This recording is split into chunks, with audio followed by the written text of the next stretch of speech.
इस बार आपको 29 सीट मिली। तो चर्चा ये है कि क्या भारतीय जनता पार्टी 129 सीट पे लड़ रही है?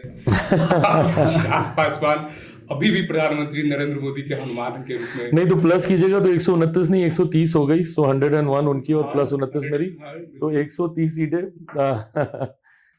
ये कहने वाले कई बातें कहेंगे, बट मैं ये मानता हूं कि गठबंधन एज अ होल 243 सीटों पे हम लोग चुनाव लड़ रहे हैं और यही हमारी ताकत है, एकजुटता।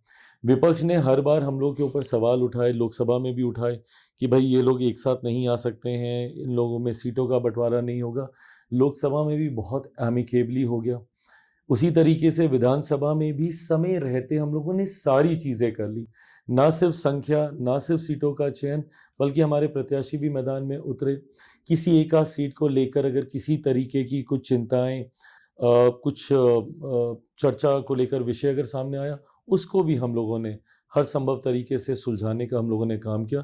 सो eventually NDA as a whole एकजुटता के साथ हम लोग चुनाव लड़ रहे हैं। मैं ये मानता हूँ आज जब शायद मैं ये बात बोलूँगा तो इसके गलत मायने नहीं निकाले जाएंगे। मैं एक बार फिर मानता हूँ कि मैं 243 सीटों पर चुनाव लड़ रहा हूँ। हर प्रत्याशी भले वो किसी भी सिंबल के साथ हो, वो मेरा प्रत्याशी है, उसकी जीत के लिए मैं पूरी क्षमता अपनी लगाऊंगा।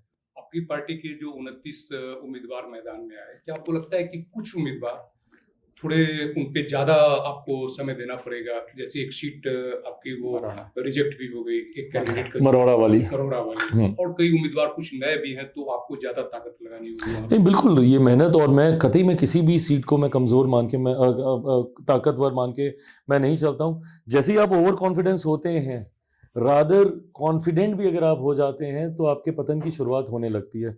आपको हमेशा एक सेंस ऑफ नर्वसनेस के साथ काम करना ज़रूरी है, वो आपको ह्यूमन टच देता है।